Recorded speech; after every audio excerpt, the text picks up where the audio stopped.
Dios les bendiga, le habla la pastora Maribel Sepúlveda de la Iglesia Casa de Dios en el 2460 de Limón Avenue en Fort Lee, New Jersey.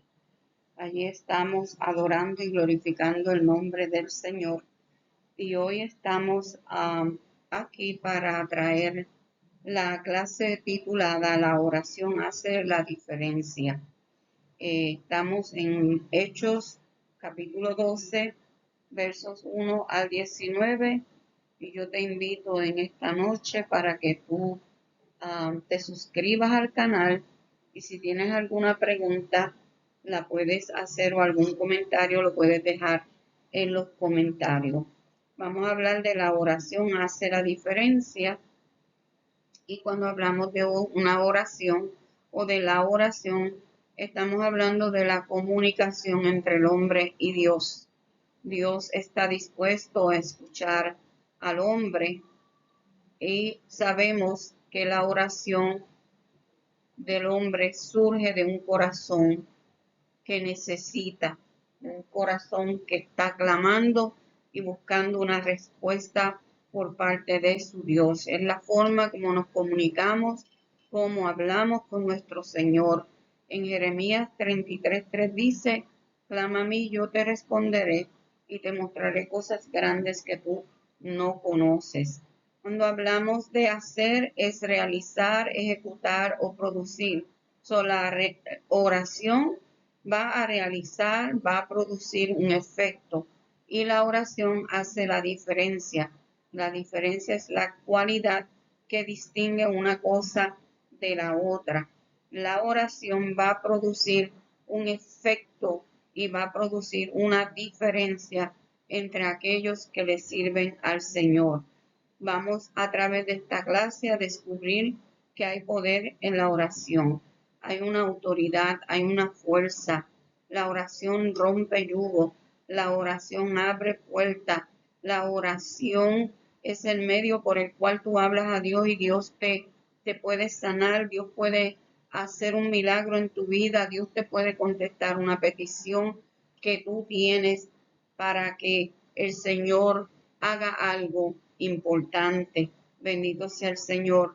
Vamos a ver cómo Dios obra mejor y más rápido de lo que uno espera, ¿verdad? Porque para Dios, Dios no tiene tiempo.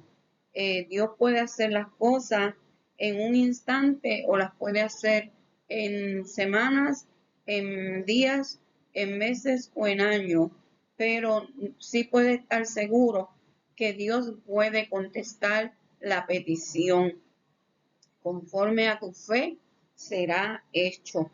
Vamos a acudir a Dios siempre que enfrentemos problemas. Ese es el primer recurso al cual nosotros debemos de ir. Nuestro Dios. La iglesia no está exenta de pasar problemas, pero tenemos a un Dios que nos escucha, tenemos a un Dios que nos puede sostener y que nos puede ayudar en esos momentos de dificultad. El pensamiento central de esta clase dice que un ministro con denuedo y una iglesia que ora por él son un equipo invencible.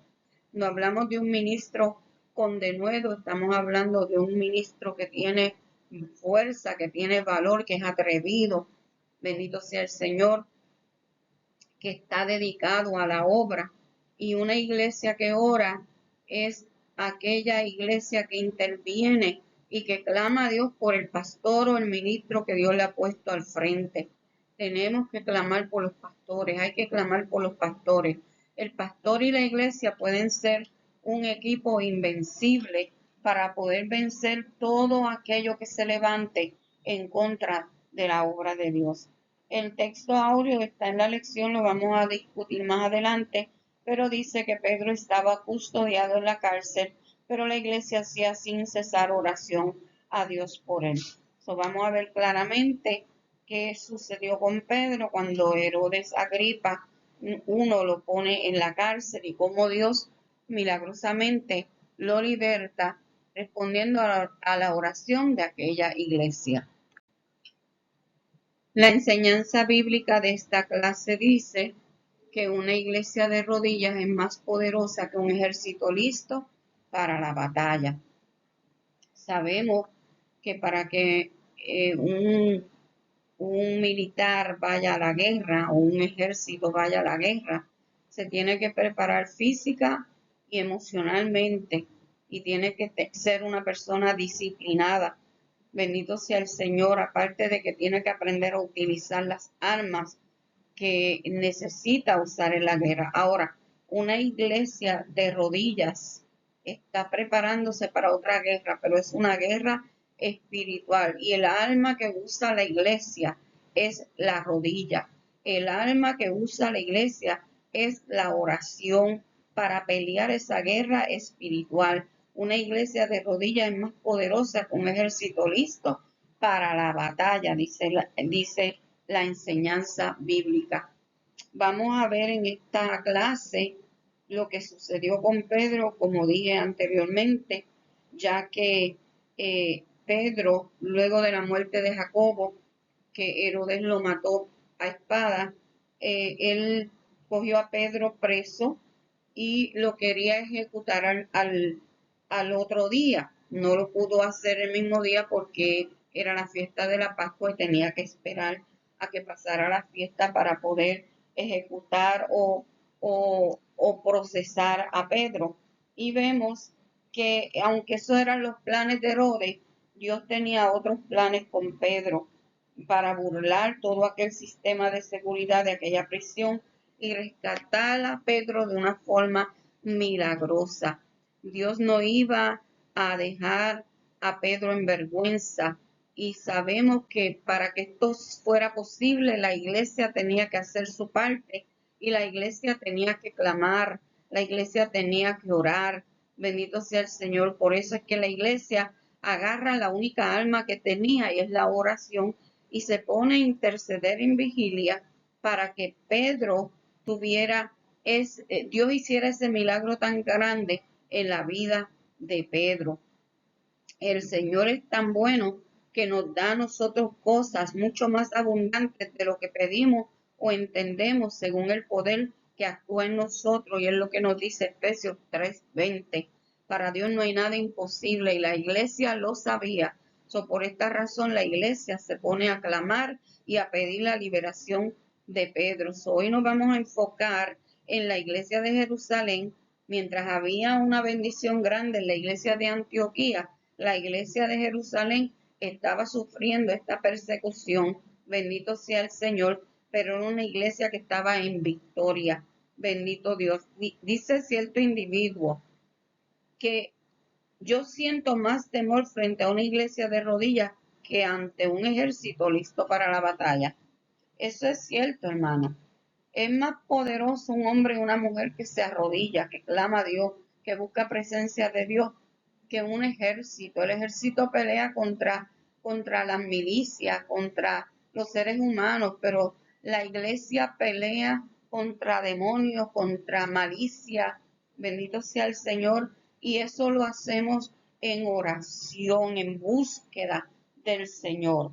La primera parte de esta clase dice que la persecución se agudiza. En Hechos 12:1 vamos a ver lo que dice la palabra.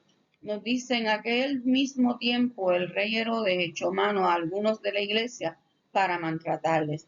Nosotros veníamos hablando de la iglesia de Antioquía. Estábamos viendo la victoria que estaba llegando a esa iglesia, cómo Bernabé y Pablo estaban trabajando junto a aquella iglesia. Pero mientras en la iglesia de Antioquía había bendición, la iglesia de Jerusalén estaba siendo sacudida y perseguida por Herodes. Este Herodes era Herodes Agripa I, el nieto de Herodes el Grande, hijo de Aristóbulo y Berenice, y llegó a reinar sobre todas las provincias de Palestina entre los años 41 y 44 después de Cristo. Un poquito de historia de este hombre nos dice, bendito sea el Señor, que este rey Agripa se crió en Roma en el tiempo de Tiberio y estuvo preso por tomar el partido de Calígula. Cuando Calígula ascendió al imperio en el año 37 después de Cristo, este hombre puso a Agripa I como rey de Iturea, de Traconites y Gaulanites, que habían sido las tetrarquías de Herodes Felipe y Lisanías. Más tarde, cuando Antipas fue desterrado, Agripa I, que es este rey del cual estamos hablando, este Herodes, recibió a Galilea. Cuando Galícula fue asesinado, Agripa I estaba en Roma y con su audacia logró que el Senado dejara como emperador a Claudio. Este recompensó a su amigo Agripa I, agregando a su dominio en el año 41 después de Cristo las provincias de Judea y Samaria, y este astuto rey se ganó el agrado de los judíos, evitando que el emperador pusiera su estatua en el lugar santísimo del templo en Jerusalén. Él usó de astucia para ganarse el favor del pueblo judío. Para conquistar aún más el apoyo de los judíos, se lució echando mano a algunos de la iglesia para maltratarlos. Comenzó la persecución en la iglesia de Jerusalén. Los gobernantes malvados siempre usan la politiquería para su propio beneficio, aunque para ello tengan que hacer daño hasta los más inocentes, y eso aún en los tiempos nuestros lo estamos viendo y lo estamos viviendo. Vemos que este verso número 1 claramente nos deja ver lo que estaba sucediendo.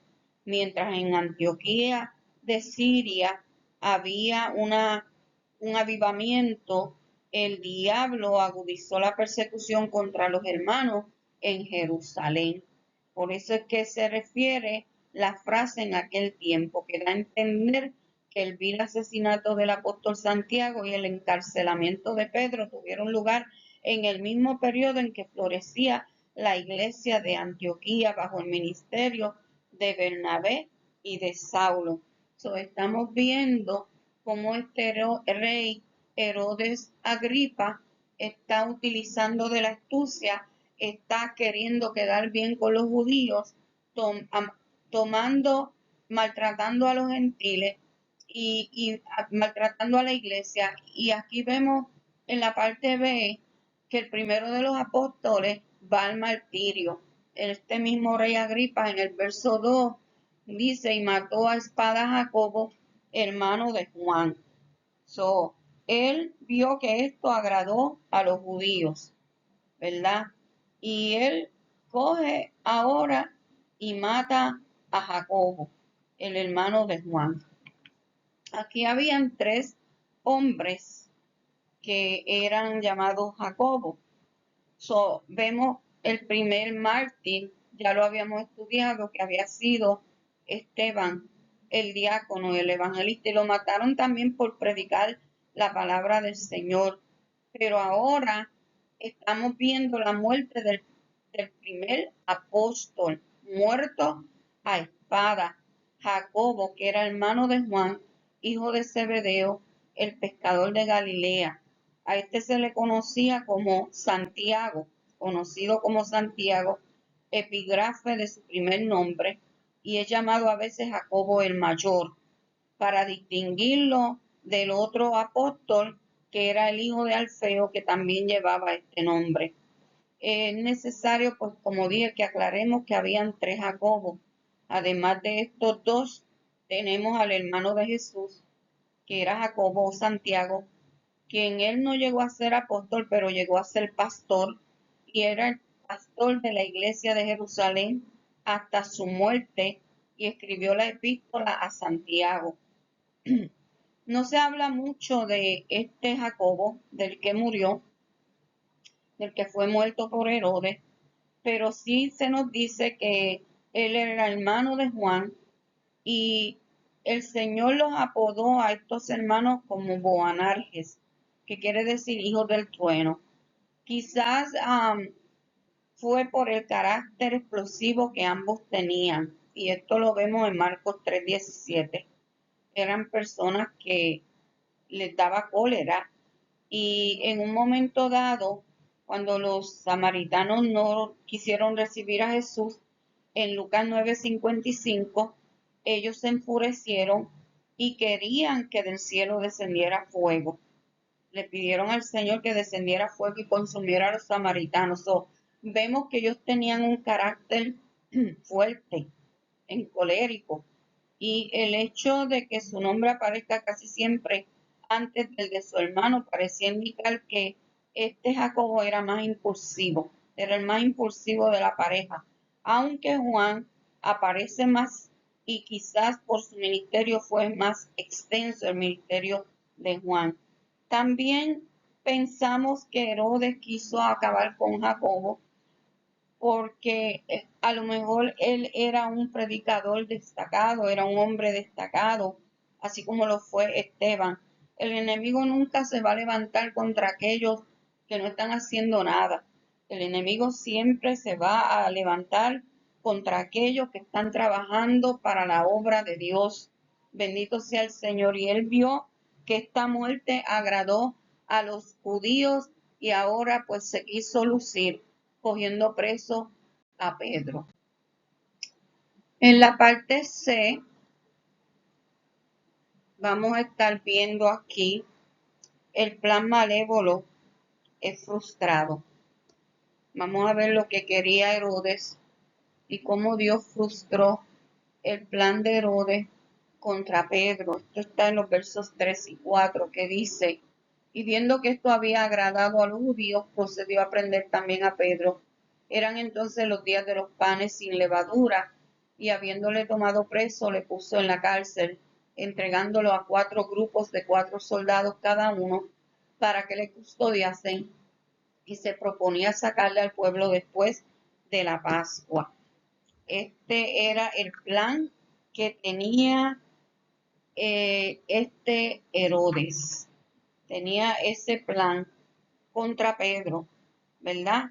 Y muchas veces cuando nosotros oramos, pareciera que Dios no nos está escuchando. Pareciera que las oraciones no llegan. Pero yo quiero que tú sepas que sí, que Dios nos escucha y que Dios nos atiende.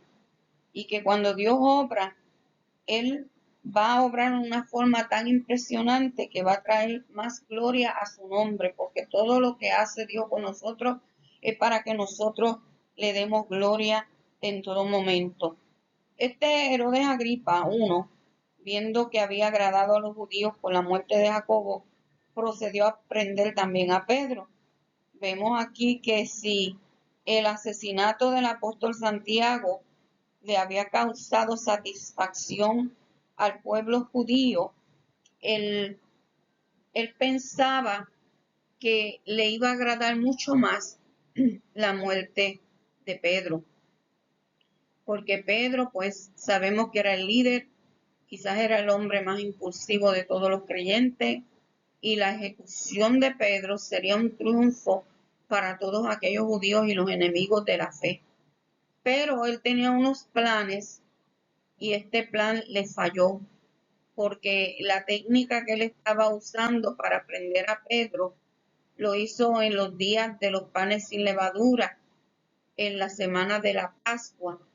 Y él hipócritamente quizás quiso guardar la observancia de esos ritos y las fiestas religiosas judías y no quiso, o más bien no pudo darle muerte al apóstol durante la Pascua. Tenía que esperar a que pasara la fiesta para él poder emprenderse en contra de Pedro. En el versículo 4 nos dice aquí claramente que lo puso en la cárcel y lo entregó a 4 grupos de 4 soldados cada uno, o sea, 16 soldados. Y vemos que Pedro no era cualquier cosa. Pedro sabía y había experimentado el poder de Dios, cómo Dios obraba. Pedro había tenido experiencias anteriores, bendito sea el Señor, con el Señor, ¿verdad? Vemos cómo Pedro había visto la mano de Dios en su vida. Bendito sea el Señor. Y le pusieron a Pedro estos 4 grupos porque tenían miedo de que Pedro se escapara. Ese plan de Herodes era dejarlo preso y bajo vigilancia y sacarle al pueblo después de la Pascua. Bendito sea el Señor. Esto nos da a entender que él quería lucirse una vez más. Quizá quería hacer un espectáculo, como pasó con Esteban, ¿verdad? Como él me había matado a Jacobo, ahora quería darse a hacerse más grande en frente de los judíos con la muerte de Pedro. Y no cabe duda de que pensaba sacar a Pedro ante toda la multitud y darle una muerte pública como la de Esteban o la de Jesús. Pero los planes que Dios tenía con Pedro eran otros, eran diferentes, porque Dios pelea por nosotros, hermano. Clama a mí, yo te responderé, dice la palabra. Y cuando tú menos te lo esperes, Dios va a obrar en una forma milagrosa sobre cualquier situación que nosotros podamos estar pasando. En la parte número 2 vamos a hablar de una iglesia intercesora y son los versos que están del capítulo 12, los versos del 5 al 10 que se leen de la siguiente forma. Dice la palabra, así que Pedro estaba custodiado en la cárcel, pero la iglesia hacía sin cesar oración a Dios por él. Ese es el verso número 5. Y la parte A nos habla de que la iglesia se une cuando hay problemas. ¿Se unirán todas las iglesias cuando hay problemas? Es una pregunta grande que hay que hacerse. Pero hermano, en medio de las situaciones, la iglesia debe permanecer unida. En los momentos más difíciles es cuando hace falta esta dinámica, que la iglesia se junte, que la iglesia se una a clamar. Aquí hay dos expresiones en este verso número 5 que se complementan entre sí. La primera era que Pedro estaba custodiado en la cárcel. Le habían puesto 16 soldados para que no se escapara. Y mientras él estaba custodiado en la cárcel, la iglesia hacía sin cesar oración a Dios por él, sin parar. Esa noche, bendito sea el Señor, que metieron a Pedro en la cárcel, la iglesia no perdió tiempo y se puso a clamar por Pedro. Bendito sea el nombre del Señor. Aquí había una decisión que la iglesia había tomado. No podían ir en contra de Herodes, pero podían presentarse como antorchas vivas clamándole al Señor. Pedro estaba en la cárcel. Esto no fue porque él quiso, sino que fue una condición provocada por el enemigo, porque quería el enemigo detener el avance del evangelio. Bendito sea el Señor. Y esto es una indicación de que las autoridades tenían miedo de lo que estaba pasando, de cómo Dios se estaba moviendo y había que detener este avance evangelístico, esta obra evangelística de alguna forma. La muerte de Pedro hubiese satisfecho a aquellos que procuraban que la obra del ministerio evangelístico se acabara, pero la iglesia demostró su valor, su cordura y su confianza en el Señor. Y eso es lo que la iglesia tiene que hacer, demostrar su valor, su cordura y su confianza en el Señor cuando hay momentos de dificultad. Ahora mismo los momentos que estamos viviendo, donde hay, hermano, una expectativa por lo que está pasando a nuestro alrededor, demanda que nosotros oremos, demanda que nosotros busquemos el rostro del Señor, demanda que oremos por esta nación, demanda que oremos por la paz. Bendito sea el Señor y que no nos turbemos. Bendito Dios. Aquí había que admirar la unidad de la iglesia. Este apresamiento de Pedro lo que provocó fue que la iglesia se uniera. Bendito sea el nombre del Señor. Trajo unidad. La iglesia había crecido. La iglesia ya era grande. Había quizás sobrepasado decenas de millares de personas. Había mucha gente convirtiéndose. Si hubiese sido en estos tiempos, se hubiesen levantado protestas, escándalos, sabotaje, toda clase de actos violentos, pero la iglesia no puede pensar como piensa el mundo. La iglesia se supo mantener en calma y supo buscar el único recurso eficaz que tenemos que usar en casos de crisis. Ese recurso que tú y yo tenemos, que tenemos que usar en casos de crisis, se llama oración. oración intensa, oración extensa y una oración determinada. Clamar, buscar el rostro del Señor. Pedro estaba preso, estaba en peligro de muerte, pero había una iglesia que oraba sin cesar, hermano. Continuamente estaban orando. Tenemos que orar, tenemos que clamar, tenemos que buscar la presencia de Dios en nuestras vidas para que Dios se glorifique. La parte B dice que una iglesia se goza cuando la respuesta llega. Versos 6 al 10 que dice, cuando Herodes le iba a sacar aquella misma noche, estaba Pedro durmiendo entre dos soldados, sujeto con dos cadenas, y los guardas delante de la puerta custodiaban la cárcel. Y he aquí que se presentó un ángel del Señor y una luz resplandeció en la cárcel, y tocando a Pedro en el costado le despertó diciendo, levántate pronto, y las cadenas se le cayeron de las manos. Le dijo el ángel, cíñete y átate las sandalias. Y lo hizo así y le dijo, envuélvete en tu manto y sígueme. Y saliendo le seguía, pero no sabía que era verdad lo que hacía el ángel, sino que pensaba que veía una visión.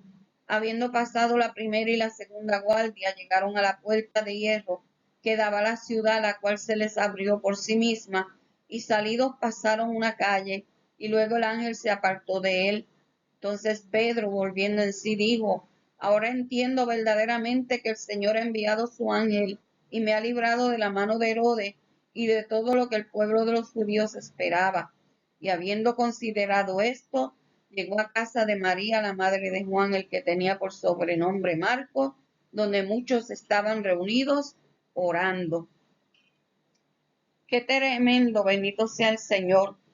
Vemos que aquí se ve una grande diferencia entre la relación, entre la actitud de la iglesia y la actitud de Pedro. La iglesia se había mantenido en vigilia, se había ido a vigilar, se había ido a clamar, y Pedro estaba descansando. Pedro, en medio de los problemas, se echó a dormir. Bendito sea el Señor. Mientras que la iglesia recurre lo único que está a su alcance, que es la oración, Pedro, no sabemos si oró mentalmente, pero era incómodo, hermano, en medio de dos soldados. Quizás oró en su mente, pero vemos aquí a un Pedro que en esos momentos decidió dormir, decidió descansar. Algunas personas piensan que esto sucedió porque el temperamento de Pedro a veces era explosivo y otras veces era plácido, ¿verdad? Y quizás Pedro estaba extenuado, quizás estaba agotado físicamente por el arresto y quizás por el maltrato que había recibido cuando lo arrestaron. También se piensa que sus experiencias del pasado le daban cierta esperanza de que algo sobrenatural iba a suceder, de que Dios iba a hacer algo. Bendito sea el Señor. O quizás él pensó que la mano del Señor estaba con él y en su corazón había una calma, como la calma de un niño. Estaba durmiendo, estaba tranquilo. Bendito sea el Señor. Pedro dormía y la iglesia oraba. Y el Señor iba a responder esa oración, iba a intervenir, benditos, porque por eso era que se estaba clamando, por una intervención divina. Dice que aquí se presentó un ángel del Señor y una luz resplandeció en la cárcel. Esa luz, más el toque y las palabras del ángel sirvieron para sacar a Pedro de la cárcel. El ángel le dio instrucciones precisas a Pedro, pero a la misma vez, cuando todo esto está sucediendo, aquellos soldados, aquellos guardas y aquellos presos se quedaron profundamente dormidos. Mire lo que Dios hace. Para Dios no es nada imposible. Los que estaban supuestos a velar, a vigilar, se quedaron dormidos. y las cadenas se rompieron, cayeron de las manos de Pedro. Y Pedro se levantó, se ciñó la ropa, se ató las sandalias y se fue atrás del ángel. Todo esto, hermano, es aprender que Dios obra por sendero misterioso, aprender a seguir instrucciones. Según Pedro, todo aquello que estaba pasando era una visión, una ilusión, un sueño. Acuérdese que él se había acostado a dormir, pero él no estaba dándose de cuenta que esto era una realidad. Se percató de que era una realidad después que pasaron la primera y la segunda guardia y llegaron a la enorme puerta de hierro, la cual se le abrió por sí misma, y salieron a la calle, y ahí el ángel desaparece. Ahí es donde Pedro se da de cuenta que no está soñando, que no está, gloria a Jesús, durmiéndose, que era una realidad. Esto estaba pasando en vivo y a todo color, como Dios milagrosamente estaba rescatando a Pedro de la cárcel. En la parte 3 vamos a hablar de cómo la iglesia está ahora asombrada por lo que está sucediendo, ¿verdad? Vemos en el verso 11 y 12, que ya lo habíamos leído, que entonces Pedro, volviendo en sí, dijo: ahora entiendo verdaderamente que el Señor ha enviado su ángel y me ha librado de la mano de Herodes y de todo lo que el pueblo de los judíos esperaba. Y habiendo considerado esto, llegó a casa de María, la madre de Juan, el que tenía por sobrenombre Marcos, donde muchos estaban reunidos orando. Todavía la gente estaba ahí clamando. Y esta es una experiencia grande que tiene Pedro. Él había tenido muchas experiencias. Él estuvo presente en la repartición de los panes y los peces. Él fue un testigo ocular de la pesca milagrosa. Él había visto a Dios obrando, hermano, y anduvo sobre las aguas en compañía de Jesús. Pero aquí en el verso 11 entendemos que este rescate milagroso de la cárcel, él primeramente pensaba que era una visión, que era un sueño, que era algo irreal. Ahora, después que el ángel se aparta de Pedro, el apóstol vuelve en sí y reconoció que su salida de la prisión había sido un milagro.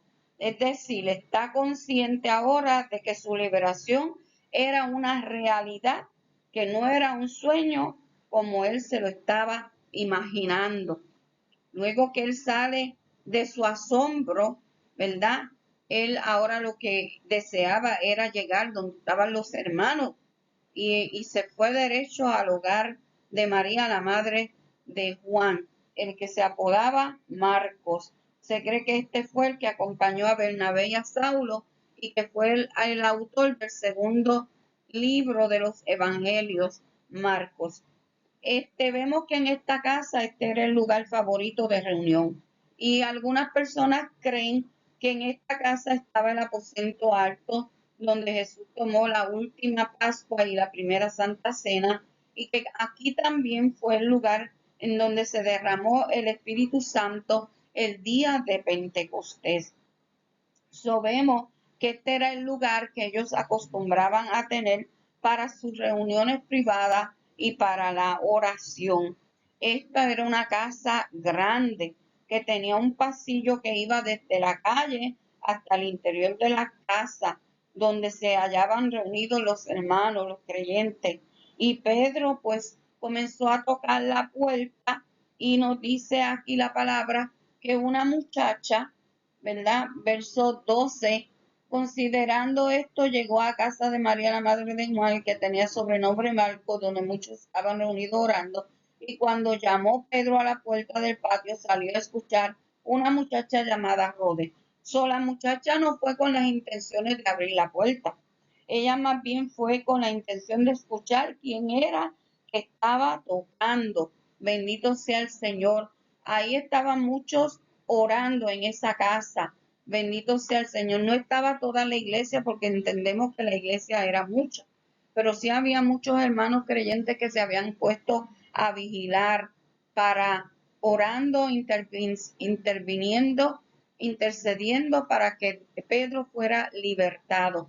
Ahora, esta muchacha Rode, cuando Pedro llegó allí, ella no fue con intención de abrir la puerta en realidad, sino que fue con intención de escuchar. Dice el verso 13 al 17, cuando llamó Pedro a la puerta del patio, salió a escuchar una muchacha llamada Rode, la cual cuando reconoció la voz de Pedro se gozó de gozo, no abrió la puerta, sino que corriendo adentro dio la nueva de que Pedro estaba a la puerta y ellos le dijeron, estás loca, pero ella aseguraba que así era. Entonces ellos decían, es su ángel, mas Pedro persistía en llamar y cuando abrieron y le vieron se quedaron atónitos, pero él haciéndoles con la mano señal de que callasen, les contó cómo el Señor le había sacado de la cárcel y dijo, haced saber esto a Jacobo y a los hermanos, y salió y se fue a otro lugar.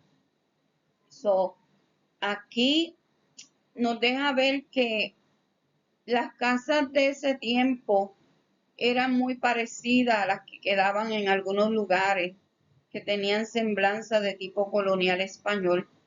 Tenían un portón de la calle que comunicaba al patio interior donde se entraba a las distintas habitaciones. Se podía entrar por ahí a la sala, al comedor y a otras partes del edificio. Esta muchacha escuchó el ruido, escuchó la persona tocando y salió a escuchar, pero reconoció la voz de Pedro. Y al escuchar esa voz de Pedro, esa muchacha de gozo no abrió la puerta, sino que se fue deprisa a avisarle a aquellos hermanos que estaban ahí reunidos. Entonces estos hermanos, ¿verdad?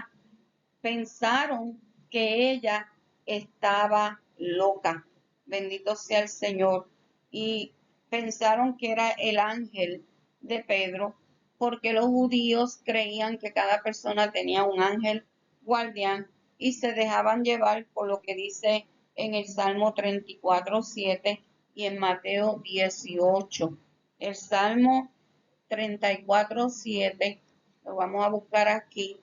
Bendito sea el Señor. Dice de la siguiente forma: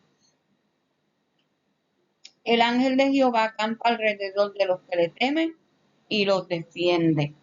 Pero también se dejaban llevar quizás por Mateo 18:10. Y Mateo 18:10 nos dice así, de la siguiente forma: mirad que no menospreciéis a uno de estos pequeños, porque os digo que sus ángeles en el cielo ven siempre el rostro de mi Padre que está en los cielos. Pero entendemos que esto era una interpretación errónea. Ellos también pensaron que era el fantasma de Pedro, pensaron que ya Pedro lo habían matado, pero nosotros sabemos que la Biblia dice que está establecido que el hombre muera una vez y después del juicio. Cuando tú mueres, no es que tu cuerpo va a andar por ahí vagando y que va a venir el fantasma tuyo, porque el mismo Señor le dijo, Abraham le dijo al rico, cuando el rico clamaba para que Lázaro fuera y mojara la palma de su mano en agua y la pasara por sus labios, Abraham le dijo, ni ustedes pueden pasar para acá, ni ellos pueden pasar para allá. Está establecido que el hombre muera una sola vez y después el juicio. Ahora sí, esto causó grande temor, ¿verdad? Y ellos estaban contentos cuando abrieron la puerta, comenzaron quizás a hablar, pero ¿qué hizo Pedro? Pedro les dijo que se callaran, que bajaran la voz, bendito sea el Señor. Aleluya, acuérdense que Pedro lo había acabado de sacar el ángel de la cárcel, gloria al Señor, y que le informaran a Santiago, al pastor de la iglesia de Jerusalén, que ya él estaba libre. Mientras tanto, él se fue para refugiarse en otro lugar. Lo que sucedió luego, pues lo entendemos y nos lo dice la palabra, que mandaron a matar a aquellos guardias, bendito, que ni siquiera sabían lo que estaban sucediendo. Los mandaron a matar, bendito sea el Señor, porque Pedro, el ángel de Jehová, lo sacó de la cárcel. Esta es la clase, hermano, bendito sea el Señor, las cosas que Dios hace, las cosas que Dios va a seguir haciendo cuando hay un pueblo que ora. La oración del justo, obrando eficazmente, puede mucho. Sigue confiando en Dios, sigue clamando, no temas si estás pasando por luchas, por dificultades, por situaciones, clama a Jehová, que Jehová te va a sustentar, Jehová te va a ayudar y Él tiene la última palabra. Vamos a orar y a darle gracias a Dios. Hermano, glorificado sea el nombre de Jesús. Gracias, Señor, te damos. Si tú estás pasando por alguna necesidad, pon tu confianza en el Señor. Padre, te doy gracias. Te doy gracias, Dios mío, por esta palabra. Te doy gracias, Señor amado, Padre Santo, porque tú nos enseñas que podemos clamar, que no hay otra persona más segura a la que podemos ir que tú. Tú eres el único, Padre. Tú eres el único. Guárdanos, Señor amado, ampáranos, cuídanos, Jehová. Cúbrenos con la palma de tu mano y bendice a todos los que están escuchando en estos momentos difíciles de tanta amenaza de guerra, Padre mío. Guárdanos, guárdanos, que aprendamos a orar, a clamar y a confiar en ti, Señor. Glorifícate en la vida de mis hermanos. Si hay alguna vida que quiera reconciliarse contigo, yo te pido que la reciba en esta, Dios mío, momento, que tú le perdones sus pecados y que tú escribas su nombre en el libro de la vida. Gracias, Señor, te doy. Bendice este pueblo que está viendo y que está escuchando esta clase, que espero, Señor, que sea de bendición para muchas vidas. En el nombre de Jesús. Amén. Dios te bendiga, Dios te guarde, suscríbete y pasa la voz para que otros también puedan participar de esta clase. Dios te bendiga.